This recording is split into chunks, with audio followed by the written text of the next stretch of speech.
coming in on Zoom and coming in via LinkedIn and coming in on YouTube. So let folks get connected and get themselves set up. And we will get started here in just another 10 seconds or so. So while we're doing that, if you want to think about the question we have here, what does trust mean to you? And as we've been doing now with our webinars, we're trying to highlight in each one of them one of the 10 dimensions of joy at work that Roxanne and I have been pursuing as we do this research around what really grows joy at work. So we want to ponder that. And if you even feel like sending us a little note about what you think that is, we'd love to hear that. But I think with that, we are ready to get started. Yeah.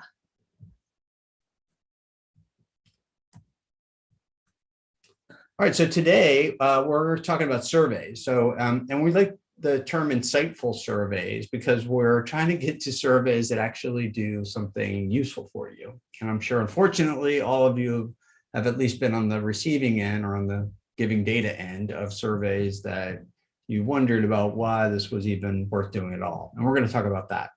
But we also want to expand on that idea beyond just the get the data part and actually how are you creating a relationship? How are you building trust as part of doing the survey? And so we're going to talk more about the depth of that as well. This fits into our series of webinars. And so you can see we're over here on the left with insightful surveys. So we've been doing more analytics-based webinars at the beginning of the month, and then doing ones that are more broadly for leaders in the second half of the month. And I'll go back then to our joy at work model, right? So how do change and joy come together? And those of you who have been with us before have seen this model. We think of change as impacting the culture, what we call joy at work, and change that goes well, then has a positive impact on the culture. And that positive impact makes the next change even easier and better to do. And round it goes in a positive cycle so that we are getting to the place that we are able to grow those 10 dimensions. So that you see them there with trust at the very top, which we'll be touching on today as we walk through all that we are doing. And our idea of trust, our definition of trust that we use within this joy at work framework is this: trust is my willingness to risk being dependent on others for my personal success. And this is important to us because this is different than what we often hear about trust. We often hear that trust is something that is earned, and we see trust more as something that is given. So I'm being willing to give you my trust. And as a result of that, I'm becoming dependent on you for my success. And that's a different arrow of direction and causality than I'm earning it, or I'm going to wait for you to earn my trust. Instead, what we're urging leaders to do is to give that trust. And not without some guardrails and protections and thought around it for sure, but that the direction is quite a bit different than what you might hear from others. So we'll touch on that as we walk through this as well, but that's an important difference in how we think about it. Yeah, and just to add to that, we are constantly evaluating our risk of being dependent on someone else, and then shoring that up if we feel like we're at risk, finding ways to make sure that that risk is diminished if there is a problem that you're worried about. So we're always evaluating this, whether we recognize it or not, and it's definitely influencing our behavior. And we've been writing about this a lot, and one of the reasons why we've been writing about it is because we've been hearing from our clients and just talking with other people that in this prolonged situation where we are not physically together as often as we used to be, that trust can get diminished, right? It can feel more transactional when we don't have that face-to-face time where so many, things are, those intangible things are communicated to us when we are together in person. So this idea of trust has been diminishing as a trend, we've noticed. So we've been thinking about, well, what is this, and trying to dig in more to that. So when we start to take this back down to surveys Yeah. and sort of think about how do surveys come into this, we think of this: if I wanted to build trust with my surveys and survey approach, what would I do? And that's kind of the motivating question for what we want to talk about today with you guys. And it's going to come into these three areas. So we'll talk about the data part of this, really the questions actually. So what questions do you ask so that they actually get answered? We talk about putting together surveys that people actually want to take. And I'm sure you've seen surveys that you didn't want to take. And so as a result, the data collection of that's not going to be so great. So how do you ask a question in a way that people want to be able to answer that? But then what's your intention behind that? Can you use surveys not only just as a data gathering mechanism, but as a relationship tool? Like you're sending a message when you send the survey. You're at a minimum telling people what you care about. And so this is an opportunity to think about where that relationship is. And then finally, to analyze the survey. So we're going to talk a bunch about directional. So not precise, but direction. Do you understand the direction in which things are going? That is going to be an important notion here, because there's considerably less analysis that you need to do in order to understand a direction than it is to get to precision. And we see precision as not often necessary, that you can get quite a bit and know most of what you need to know by understanding how things are moving directionally. So we'll be talking about each of those three as we walk through. Yeah, so before we do this, we want to share a little bit of our inspiration so you understand that we actually applied this, what we're about to share with you, in a situation that we encountered. We were part of it about 10 years ago, where we were part of this team that was really had trusting relationships, and it was reflected in the surveys that we did. You can see sort of at the bottom there some numbers. Those are the numbers that reflect that Uber question, which was, I'm proud to be a member of the team, right? That was for us, how they answered that mattered most. And we constantly followed that. So this was a remarkable experience for us, certainly memorable in terms of what we did. We set an intention, and then that drove everything. And it certainly drove how we collected data and then how we acted on it. And the reason why this is particularly remarkable is because if you go to the next slide, 18 months before that, the CEO of the organization publicly declared this program team a disappointment. So we were in the pit of despair. And so we decided to do things differently. And part of that was how we collected data and then how we acted on it. And it was all about this intention of building trust. So we're going to share with you some of the techniques that we used in order to achieve that.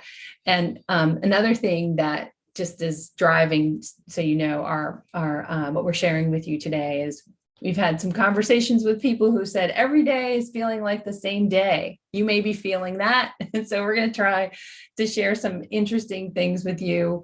They may be silly, but we appreciate your kindness and generosity as we share them. So anyway, there's more to come on that.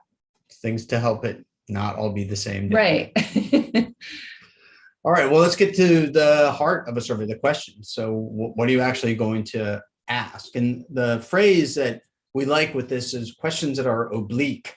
So we don't ask questions that are point on knocking people on the forehead. We're going to ask questions that touch on the thing that we want to get to, but in a way that makes it easier for people to be able to answer. And as a result of that, you get better data about what's really going on and how they're really thinking about it. And we see surveys as fitting into a broader spectrum of feedback. So, and across these three areas. So formal feedback channels, we would put surveys in there as well, but also focus groups and interviews and all the other kinds of things you can do, advisory groups, et cetera. Structures that you actually set up as part of the work that you're doing for the change to be able to gather feedback from them. We also think of informal. A lot of people think that we're odd or off for doing this, but we like to bring in rumors. hear the anecdotes, know what the hallway conversations are, because there's a lot to be learned from that. And in fact, in the work that we've done, we would actually invite those. So, hey, you guys heard any good rumors lately? Because there's a lot to be learned there. And then lastly, whatever existing report data the organization has. Many organizations are doing things where there are sending pulse surveys or other kinds of metrics that are indicating what's going on with employees that are part of just the regular flow. So we're differentiating that from things that you do specifically for this particular change. Yeah, and just to pause on rumors for a second, you may use this already, but we see leaders asking the question about, what rumors are out there as a leadership strength instead of a leadership fear. So you may have used it that way as well. So let's get into some tips. So here's some stuff. So this is Ed Cook, data analyst, telling you about how to think about the data. So that's really what we're trying to get into here. So number one, how do we really make sure that every question is valuable? And this is important for a number of dimensions, not the least of which around just the analysis is don't ask it if you're not going to use it. So every question should be helping you to understand a variable, something about whatever the question is or hypothesis that you have around what's going on. It may be as simple as, do I see that people are feeling more and more ready? Fine, but at least have something that you're putting together to be able to really, really hone in on the value of every question, and then keep them short. It's not a linear relationship, but an exponential relationship in between the number of questions and the number of people that answer. So for the doubling of the question does not have the number of people, it takes it down significantly more than that. And so the shorter you can make it, the better response that you're going to get. And be very clear in your language, right? So you want to make sure that your language is as plain as possible so that people can understand. You may certainly understand and will whatever you've written. So get others to take a look at it so that you're able to make sure that that language is as clear as possible. And that starts to set us up for number two, which is be careful about creating bias or even just confusion in the questions that you have. So this may sound silly, but ask one question at a time. You see this mistake all the time where people provide compound questions. What do you think about this and this? So which one am I answering now? And now you don't know really what kind of an answer you're getting, how people are reading your questions. Be very careful that you're not asking a leading or biased question, like, don't you think the change is going well? Or isn't this change going well? Or anything like that. I know those are a little extreme, but I'm sure you've seen these questions where it's clear that the people that are asking want validation back, that they're doing a good job, which is certainly understandable, but not necessarily particularly valuable in that, what are you going to do with the answers to those questions? And so again, that gets us back to language in here, which is meaningful. Right, so that you really know that the thing that you're asking is giving you actionable responses back, something where you can make a decision. And again, that often is going to lead you to plain language. And then finally, response scales. So how do you actually set these up? We're big proponents of using the Likert scale.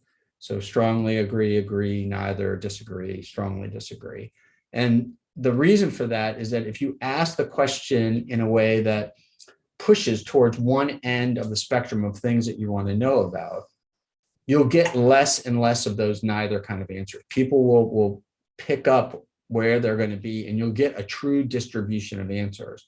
If you number it 1 through 5, 1 through 10, you're going to find that the answers are going to cluster in the middle.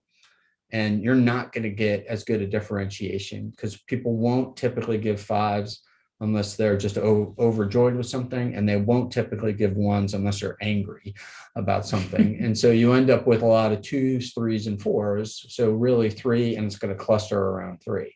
So when you go to look at your data, it doesn't really tell you anything because you haven't been able to pull the distribution out of people.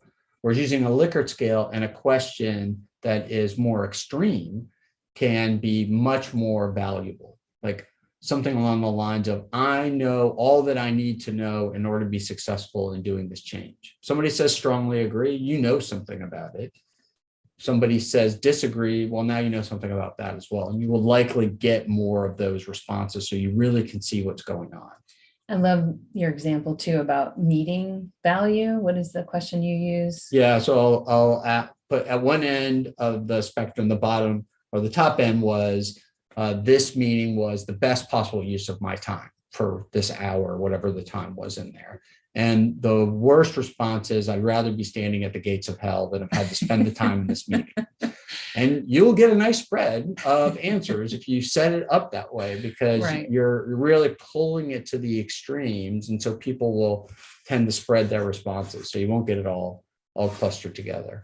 For my students at U of R, I'll ask something similar to that. It's interesting what you get when you ask a bunch of 20-year-olds how your class was. Be careful about doing one of those grid setups, or I would say avoid using one of those grid setups where you have the questions are stacked along left to right, because people will tend to do the ruler thing and they'll naturally bring their responses together. So I'm sure you've seen them where people will go and they'll check all the extreme responses, 5, 5, 5, 5, 5, 5, 5, and just kind of whip their way through. They won't ponder each question as much as they will if each question is presented one at a time. And be really careful with unbalanced scales, meaning scales that push the extreme to one end. Some people make that mistake where they're trying to examine the bottom of the scale for bad answers, but the way they ask the question, everybody just gives them an answer that's pushed to the other side. So you don't really learn that much about it as a result of that. So there's a bunch of tips there. I know we just packed a whole bunch in there. This will be recorded and you can come back and take a look at it. But if you do even those, your survey will be significantly better in its ability to be valuable for you when you go about analyzing it. So these are some examples of oblique questions. I feel proud of how we are handling change. I feel like we're spending the right amount of time on it. I know how to raise risks. I have good relationships with the people I need to work with to succeed. These are all very just, they are oblique rather than asking directly. The reason why we like these is because whenever you do surveys, you're communicating something, and what you're communicating to the survey taker is what you think is important. So by having questions like that, you're saying to them that this is what we're paying attention to.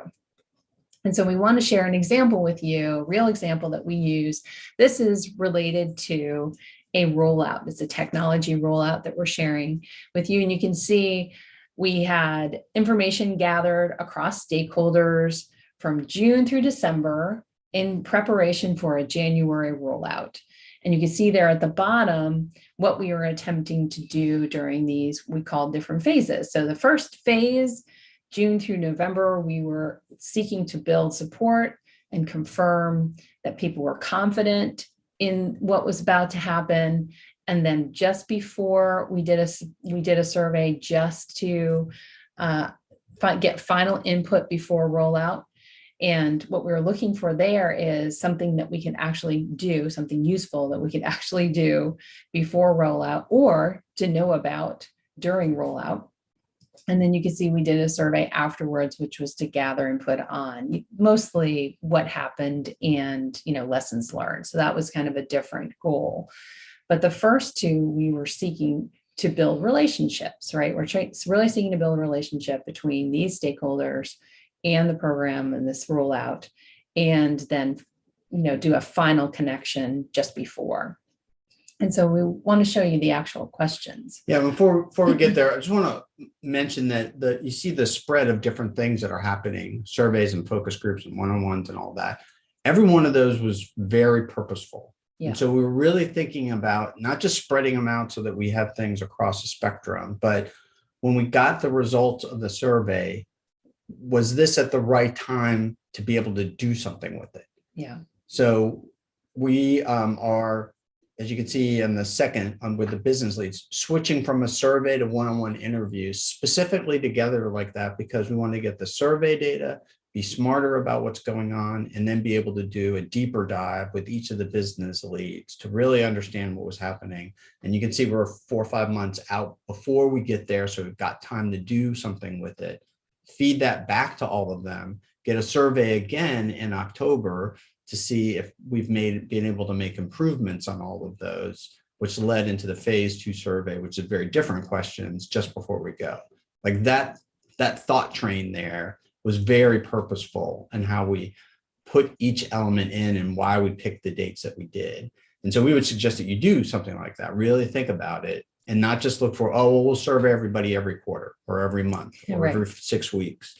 That is fine for the data collection, but you're probably sending the survey out, at least at some of those times where it is not going to be helpful. So even when you get the data, it won't tell you anything because the timing isn't right. So it's the questions and the timing together that make it really matter. Yeah, and you're making me remember something else. So the other thing was we monitored participation, and we were looking for more participation as we progressed. That to us was a sign of engagement. It was also a sign that we were building the relationship that we wanted with these stakeholders.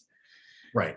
And probably tells you a bunch of other things too, right? Because if it's going down, that means people have taken your survey and they go, oh, when these people send a survey, it's terrible. And so I'm not going to take it. Or they aren't going to do anything with it, right? Or whatever it is. Yeah. Or if it's coming up, then the opposite. Okay. Right. Yeah. I took the survey and actually saw action. Something happened as a result of the feedback that went, or at a minimum, they at least got back to me and said something about what was going on with the survey. All of those are very important. I'm sure you've bumped into those on both sides, right? Where it's been really valuable and where you've been on the receiving end thinking, do they even care what I say? Right.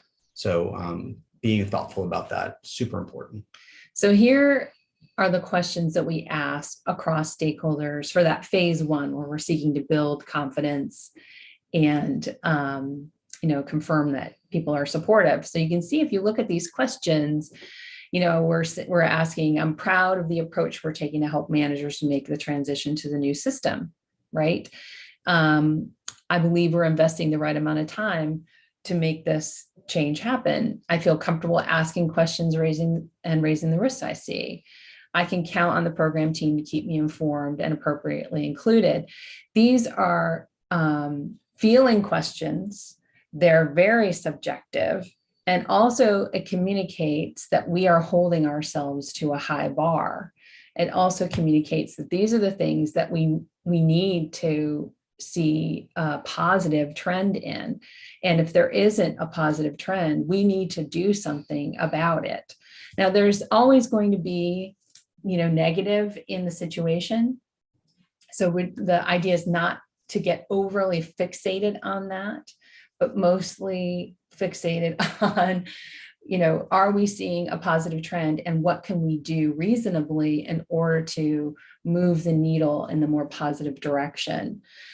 So these are the questions we used in the various channels that you saw in the previous slides, whether it was one-on-one conversations, surveys, focus groups, things like that.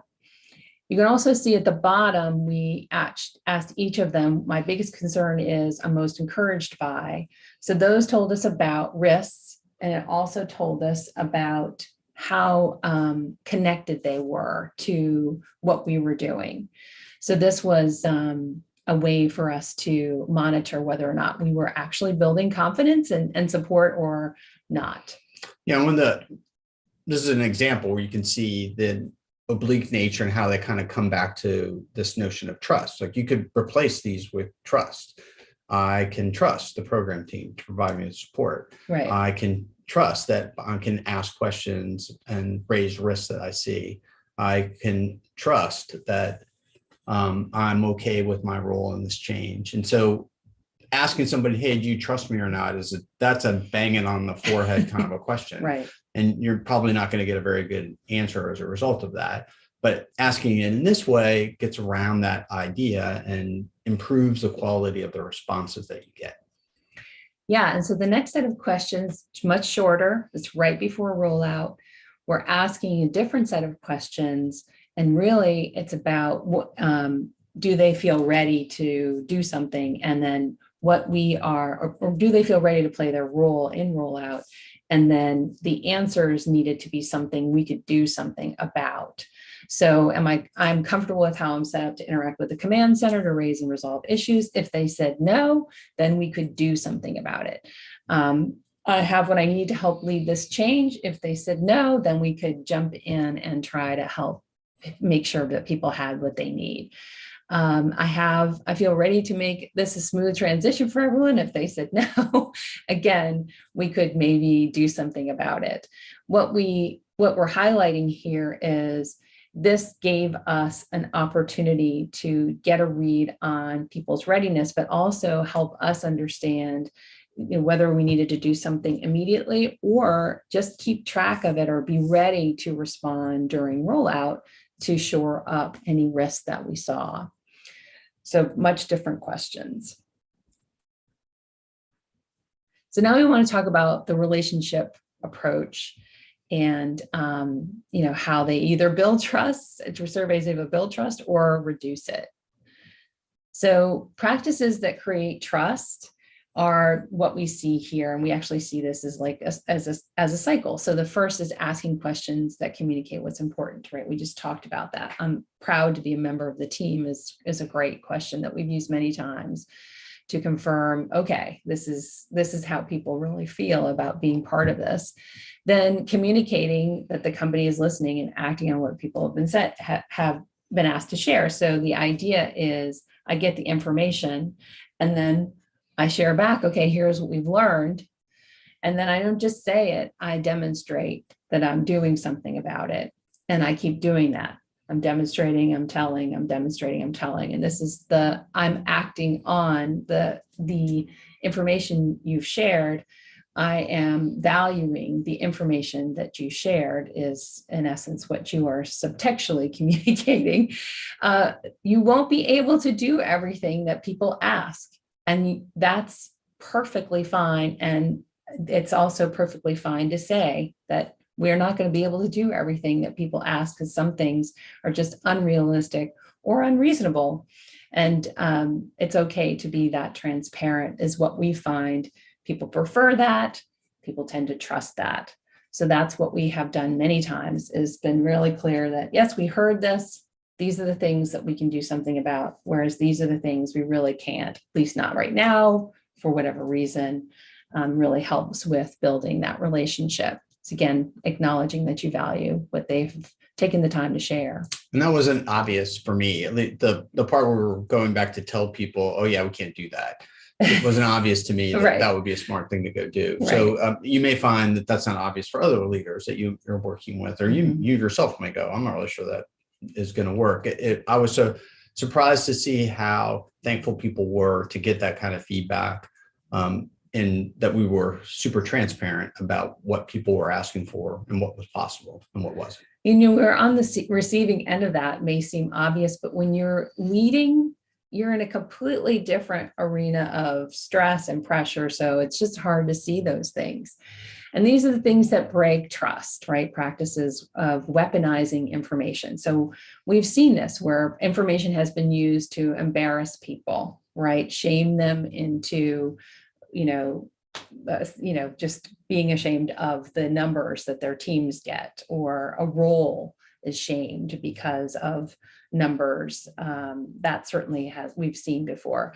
And then using it to impact serious things like performance review or compensation or status things, right? We've definitely seen where, it's been weaponized for that. And it only takes one time and then people will lock it down or they'll find a way to game the system. That is just self-protection. And getting back to that original definition that we talked about with trust, my willingness to be dependent on you for my success, that's a trust thing, right? So if I realize I can't trust you because you're going to weaponize it, I will find a way to shore it up.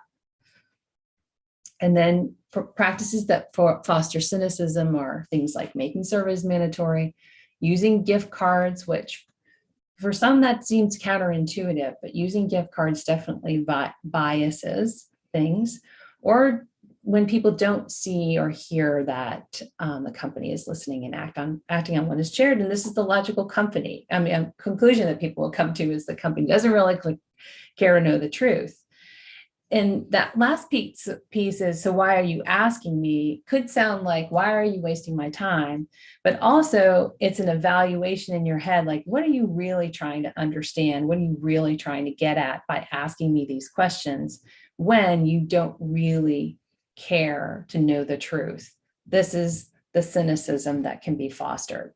So again, people are just trying to evaluate the risk to them, risk to themselves, because we're always doing it, and then trying to understand, okay, what do I need to do to make sure I'm protected so I don't get negatively impacted by whatever the agenda is.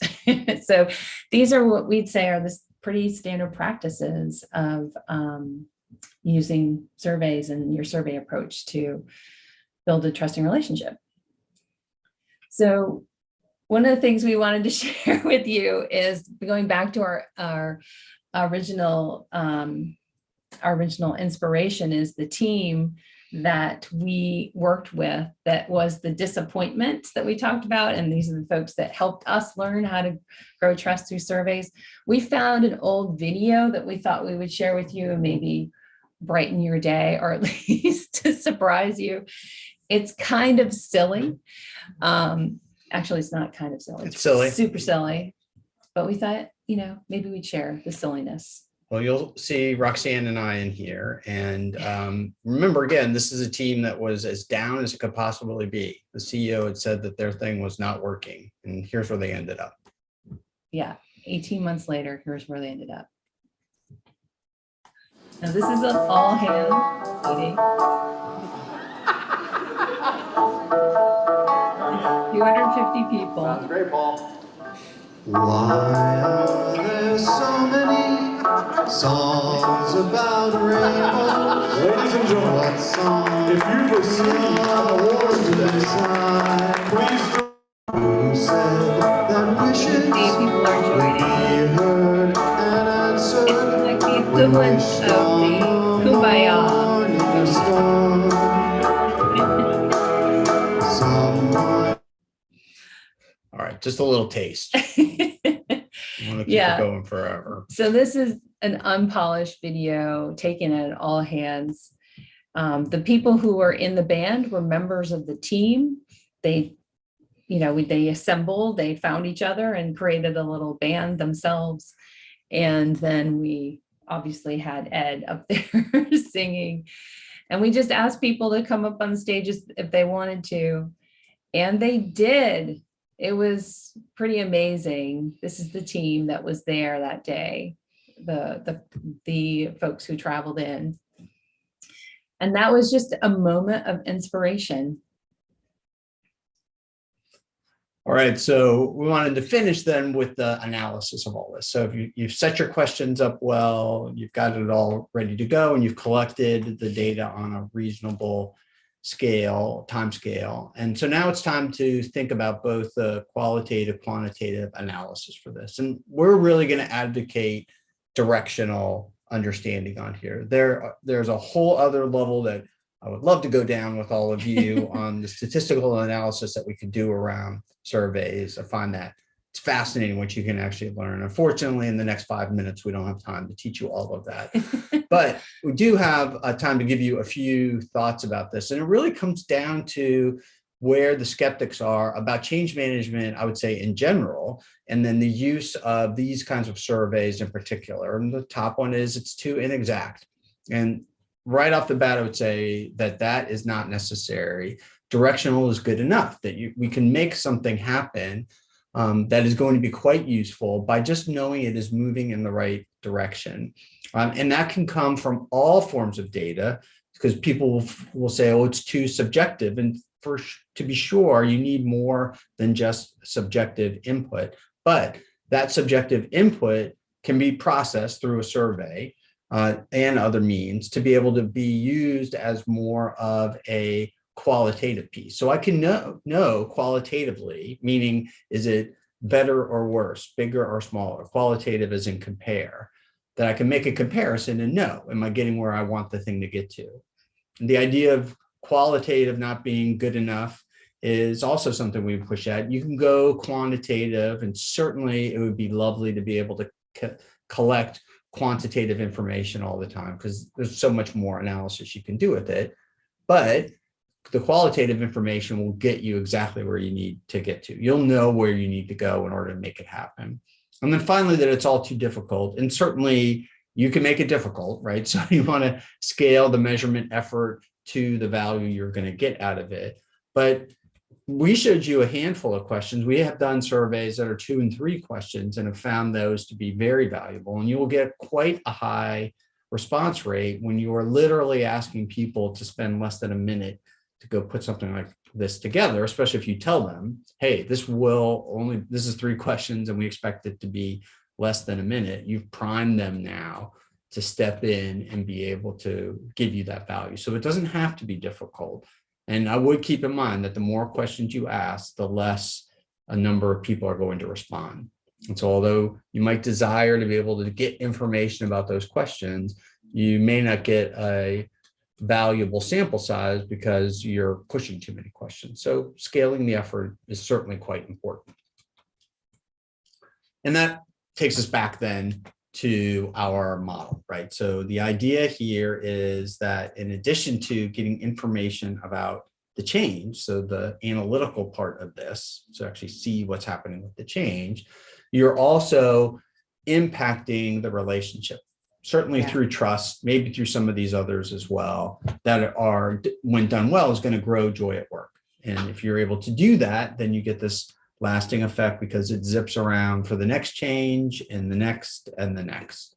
And so it has this positive reinforcing cycle. That team that you saw that was standing up on stage, many of them came with Roxanne and I to the next project that we did, which started just a few weeks after that particular video was taken.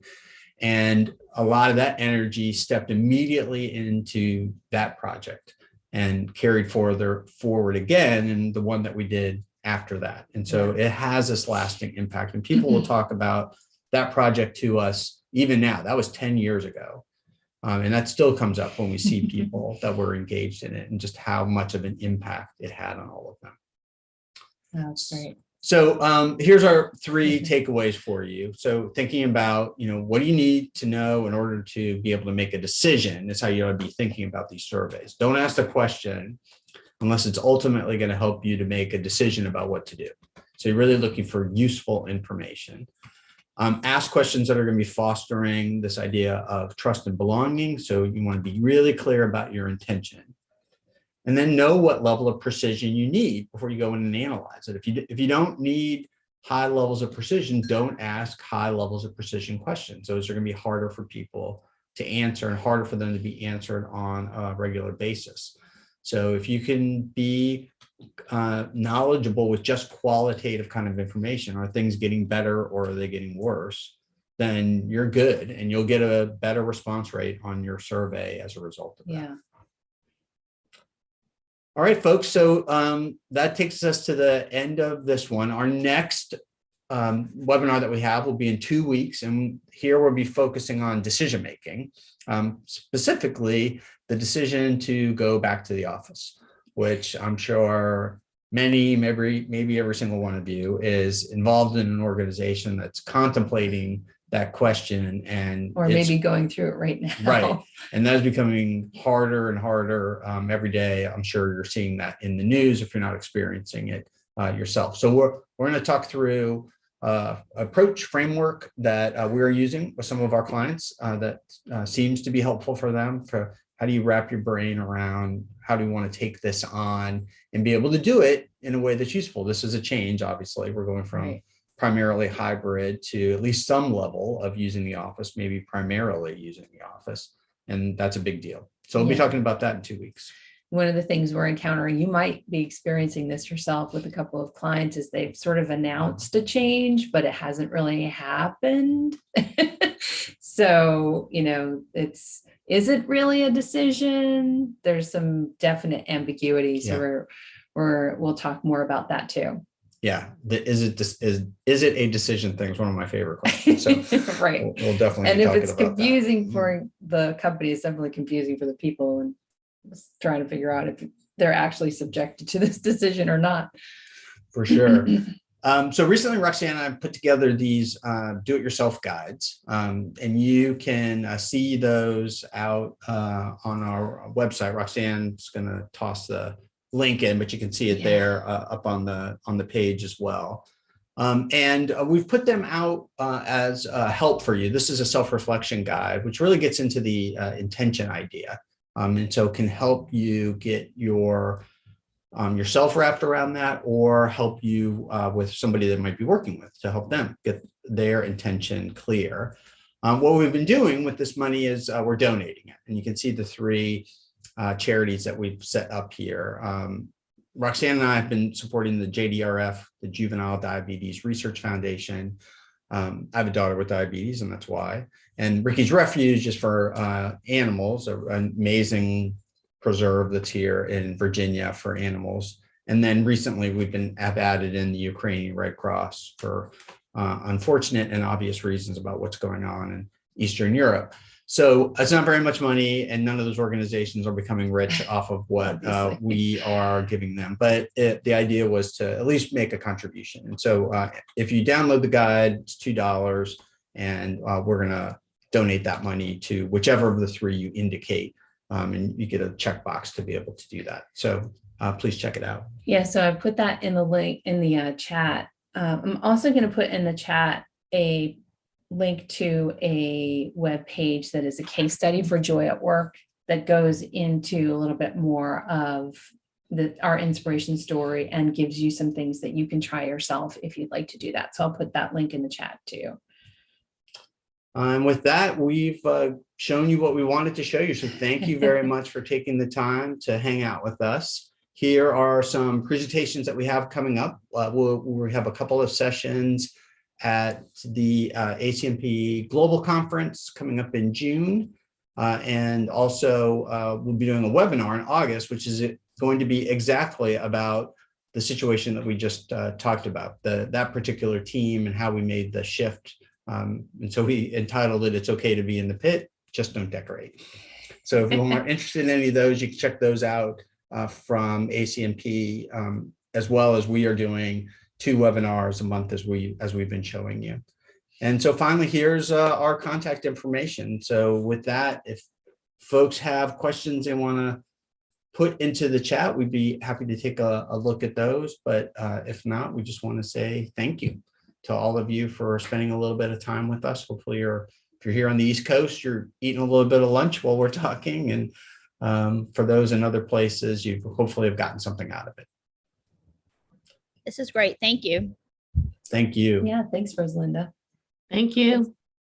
All right, my Thanks, friends. Nancy. I think we're going to sign Thank you, off. Christine. Thank you all for coming, and we hope to see you soon. Bye-bye, everyone. Bye. Bye.